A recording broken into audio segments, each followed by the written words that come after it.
오늘 하나님께서 우리에게 주신 여호수아 13장 1절에서 14절까지 우리 함께 교독하도록 하겠습니다. 13장 1절 제가 먼저 읽겠습니다. 여호수아가 나이가 많아 늙음에 여호와께서 그에게 이르시되 너는 나이가 많아 늙었고 얻을 땅이 매우 많이 남아있도다. 2절 이 남은 땅은 이러하니 블레셋 사람의 모든 지역과 구슬 족속의 모든 지역 곧 애굽 앞 시올 시내에서부터 가나안 사람에게 속한 북쪽 에그론 경계까지와 블레셋 사람의 5 통치자들의 땅 곧 가사 족속과 아스돗 족속과 아스글론 족속과 가드 족속과 에그론 족속과 또 남쪽 아위 족속의 땅과 또 가나안 족속의 모든 땅과 시돈 사람에게 속한 무아라와 아모리 족속의 경계 아베까지와 또 그발 족속의 땅과 해 뜨는 곳에 온 레바논 곧 헤르몬 산 아래 바알갓에서부터 하맛에 들어가는 곳까지와 또 레바논에서부터 미스르본 마임까지 산지의 모든 주민 곧 모든 시돈 사람의 땅이라. 내가 그들을 이스라엘 자손 앞에서 쫓아내리니 너는 내가 명한 대로 그 땅을 이스라엘에게 분배하여 기업이 되게 하되 너는 이 땅을 9 지파와 므낫세 반 지파에게 나누어 기업이 되게 하라 하셨더라.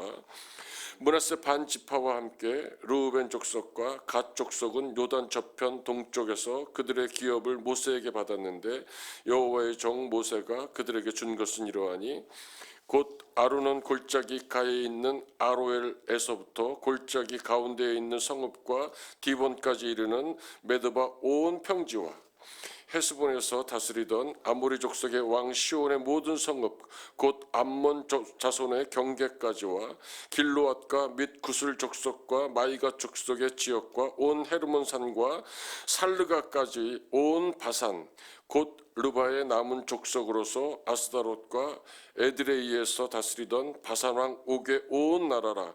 모세가 이 땅의 사람들을 쳐서 쫓아냈어도 구슬 족속과 마아갓 족속은 이스라엘 자손이 쫓아내지 아니하였으므로 구슬과 마아갓이 오늘까지 이스라엘 가운데에 거주하리라 하니라. 오직 레위 지파에게는 여호수아가 기업으로 준 것이 없었으니 이는 그에게 말씀하신 것과 같이 이스라엘의 하나님 여호와께 드리는 화제물이 그들의 기업이 되었음이더라. 아멘.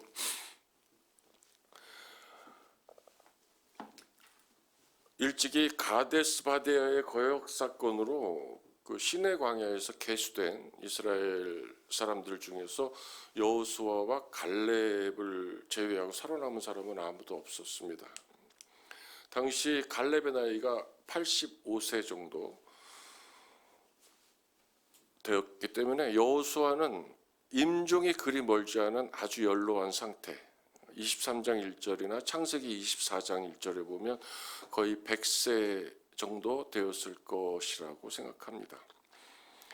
젊은 날부터 행군과 전투로 일생을 살아온 그도 이제는 기력이 다 해서 더 이상 일선에서 직접 전투를 지휘할 수 없게 된 것입니다.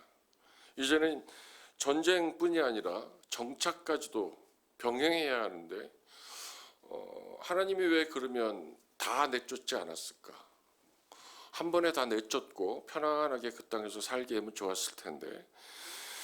근데 신명기와 출애굽기 23장을 보면 이 하나님의 약속에 근거한 역사라고 기술되고 있습니다. 출애굽기 23장 28절 30절에 보면 말벌을 너희보다 앞서 보내겠다, 왕벌을 보내겠다 그러는데 이제 그 내용이 뭐냐면 너희가 번성하여 그 땅을 너희 소유로 차지할 때까지 그들을 너희 앞에서 조금씩 쫓아내겠다 이렇게 말씀하십니다. 신명기 7장에서도 보면 차츰 쫓아내겠다 이렇게 말씀하십니다. 그 이유는 2가지입니다. 하나는 그 가나안 땅에 있는 족속들을 한 번에 다 쫓아낸 상황이 되면 전쟁이 우리가 생각할 때는 뭐 가벼운 전쟁이라고 생각할 수 있지만 3만 명이 올라가서 싸우고 5천 명이 매복해 있고 대단한 전쟁입니다. 이 전쟁 때문에 그 가나안 족속의 땅이 완전히 폐허가 되면 하나님이 계획하고 계시는 이 이스라엘 백성들조차도 그 폐허가 된 황무지에서 먹거리를 구하기가 녹록지 아니할 것을 염려했기 때문에 하나님께서 차츰차츰 쫓아내신 것이다. 이런 해석이 있고요. 두 번째로는 성경에서 직접 밝힌 내용인데 사사기 2장 20절부터 이렇게 보면 여호와께서 이스라엘 사람들이 도를 지키나 아니하나 시험하려고 그 가나안 족속들을 차츰차츰 쫓아내셨다고 얘기하고 있습니다. 이제 이스라엘 자손들 앞에서 하나님께서 여호와께서 친히 쫓아낼 가나안 족속들, 이미 살고 있던 가나안 족속들이 계속 열거가 되는데 제가 열거되는 이 사람들의 지역에 대해서 거의 한 열흘 정도를 공부를 했어요. 근데 어느 날 하나님이 아서라, 그 지역이 뭐가 그렇게 중요하겠냐. 그래서 오늘 설교 때는 건너뛰려고 합니다. 골리앗 후손들이 가드족이라는 이름으로 살고 있던 가드, 또 아합왕과 이세벨이 결혼해서 바알 숭배로 알려졌던 무아라, 뭐 여러 가지 그 지역적인 그 특징들이 많이 있고 우리가 이 새벽에 나누면 재미도 있겠지만 오늘은 하나님의 말씀을 붙잡는 시간이 되길 원해서 제가 건너뛰고 뛰겠습니다. 그리고 이제 여호수아가 주님의 말씀을 듣고 그는 그렇게 했다. 어떻게 했냐면 하나님과 대면에서 들은 말씀, 아직까지 정복되지 않은 땅을 마치 정복된 것처럼 그 땅을 정복하는 것은 나한테 맡기고 너는 그 땅을 이스라엘 백성들에게 나누어 줘라. 제비뽑기를 해서 그 땅을 나누기 시작합니다. 나누어서 차츰차츰 정복하게 하는데 사실 그렇게 녹록지는 않았던 것 같아요. 우물쭈물하는 지파도 있었고 온전히 정복하지 못하는 지역도 나중에는 나타나게 됩니다. 오늘 본문은 제가 두 가지 방향으로 보고 싶은데 하나는 이스라엘이라는 국가를 가나안 땅에 건설하는 전쟁사로 볼 것이냐, 아니면 이스라엘을 통해서 인류를 구원하기를 원하시는 하나님의 구속사로 보겠느냐. 그래서 저는 후자를 선택하려고 합니다. 오늘 새벽 이스라엘에게 전쟁을 주관하셔서 친히 싸우셨던 그 하나님께서 오늘 우리들의 삶 속에 동행하시면서 오늘 찬송했던 것처럼 지금 이 새벽에 우리를 향하신 하나님의 마음과 하나님의 살아있는 말씀, 그것에 대해서 좀 살펴보고자 합니다. 우리 다 같이 13장 1절 말씀 한번 서로 읽어보겠습니다. 시작. 여호수아가 나이가 많아 늙음에 여호와께서 그에게 이르시되 너는 나이가 많아 늙었고 얻을 땅이 매우 많이 남아 있도다.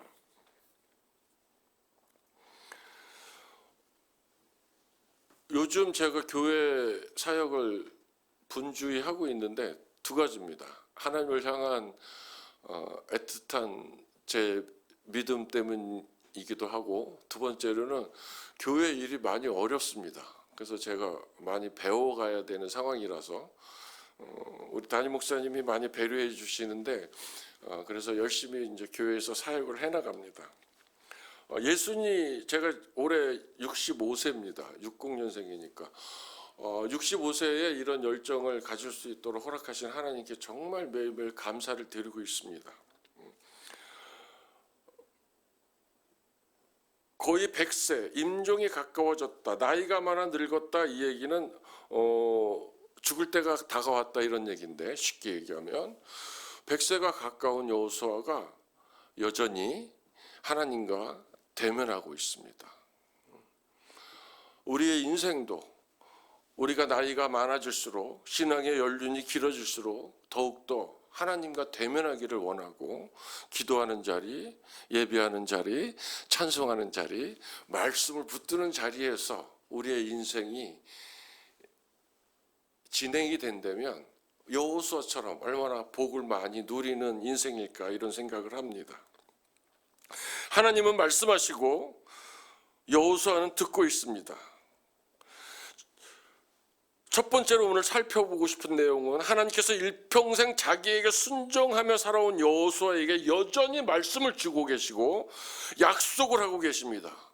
여호수아는 그 말씀을 바라보고 있고 그 받은 말씀을 가지고 순종하며 남은 여생을 살아가고 있습니다. 히스기야 히브리 기자는 이렇게 얘기합니다.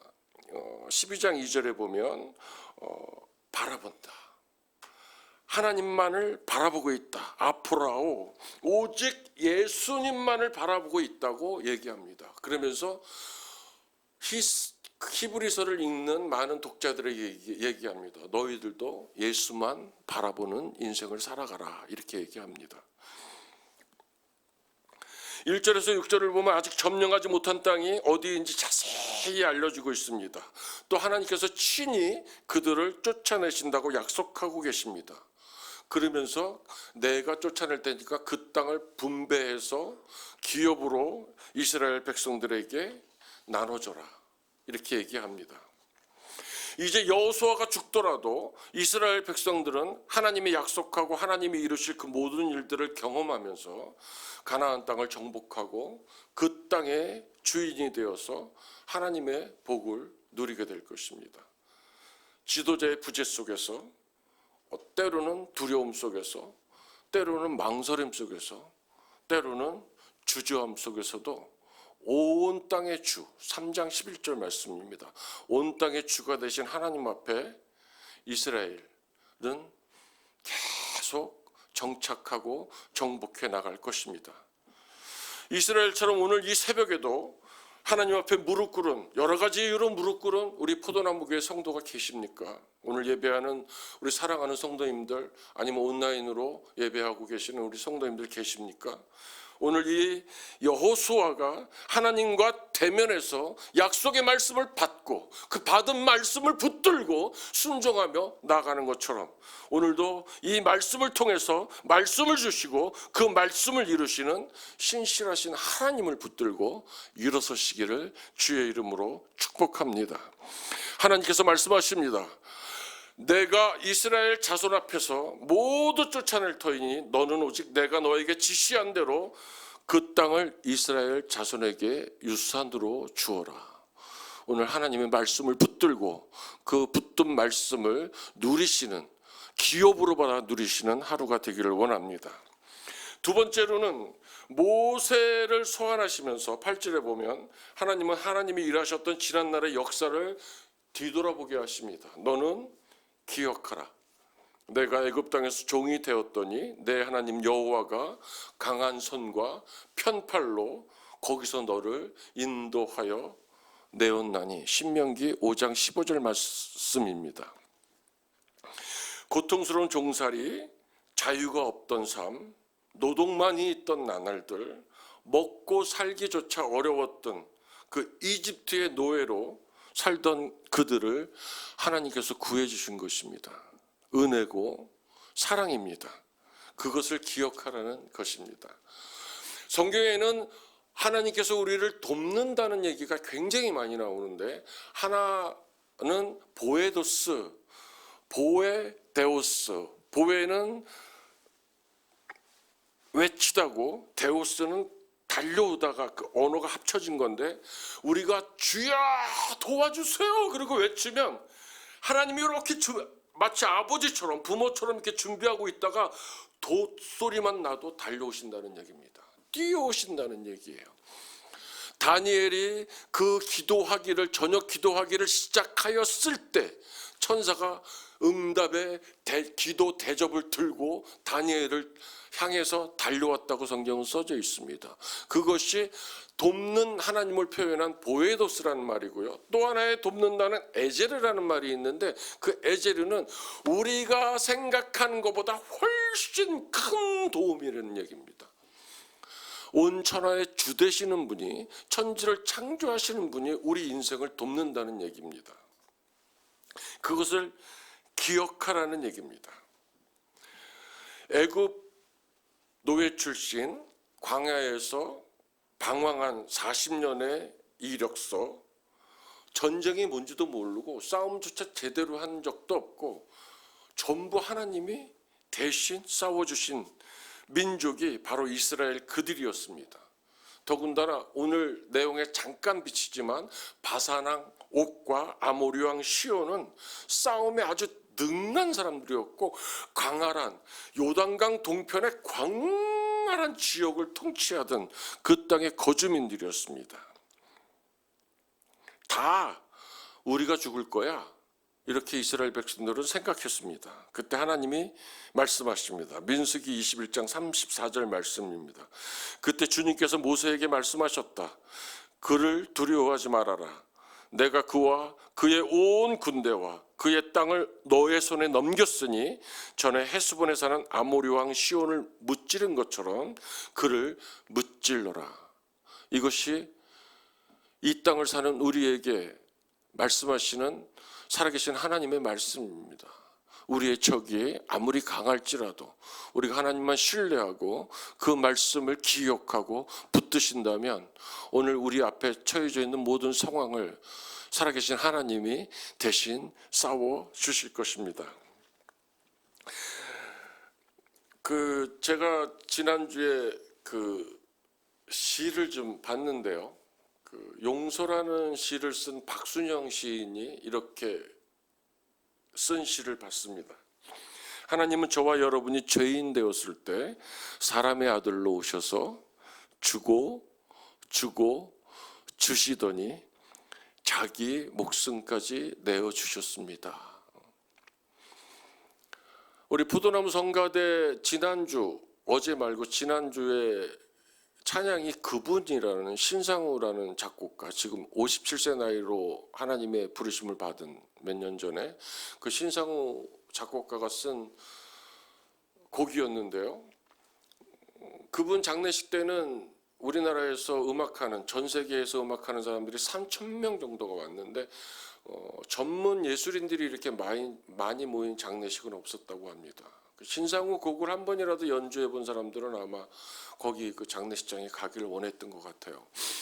그분이라는 곡을 제가 피아노를 치면서 포도나무 성가대를 가르치다가 눈물이 나가지고선 나 더 이상 못 가르치겠어요. 그리고 제가 일어나가지고 잠깐 나갔다 온 적이 있는데 무슨 내용이냐면 내가 천성에 이르러서 그분 앞에 섰을 때 하나님 나 너무 힘들었어요 라고 그분한테 고백하면 그분이 나를 이렇게 맞아주시면서 내게 평안을 주신다는 얘기.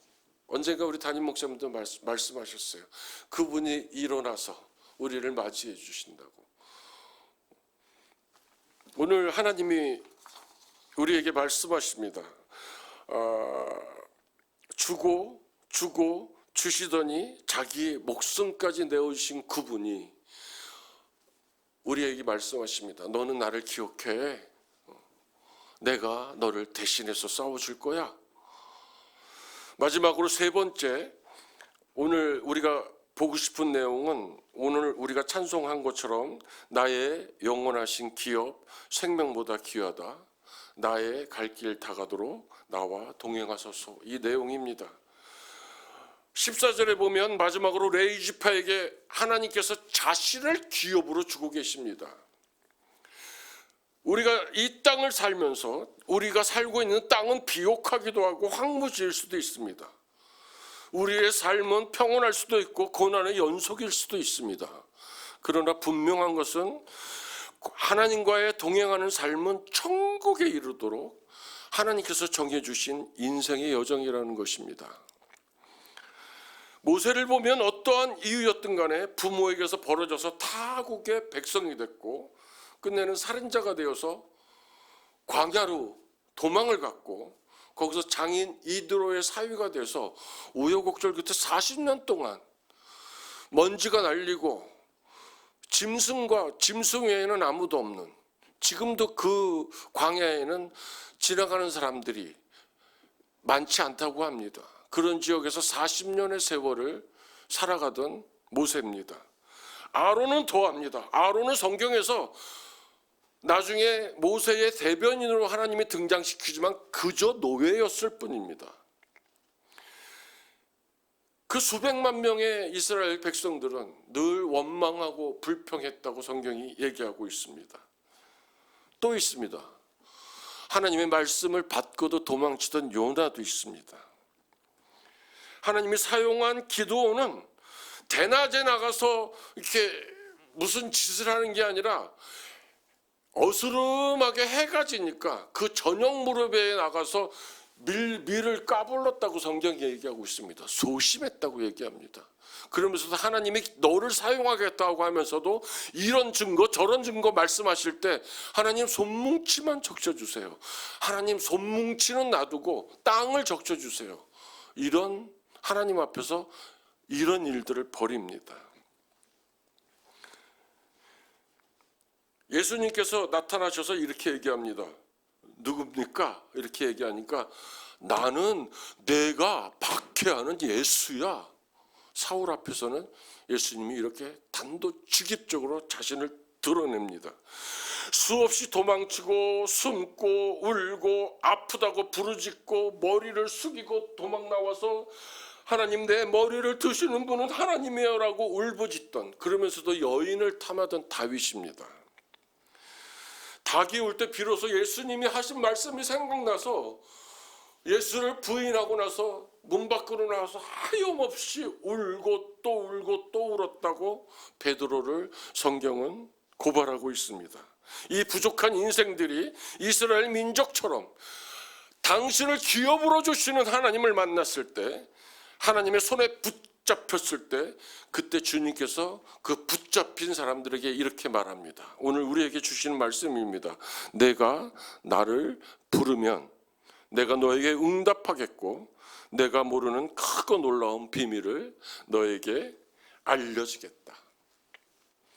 어저께 저기 로비에서 앉아서 우리 성가대원들하고 늦게 가는 성도님들하고 이런 대화를 했습니다.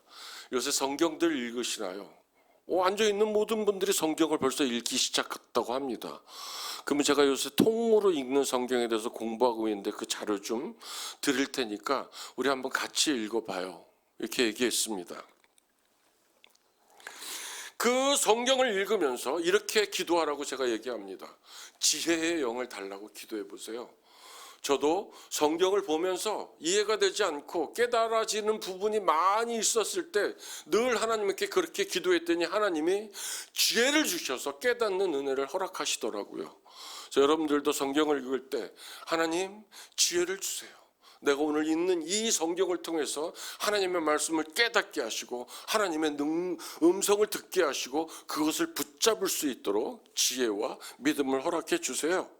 내가 나를 부르면 내가 너에게 응답하겠고 내가 모르는 크고 놀라운 비밀을 너에게 알려주겠다.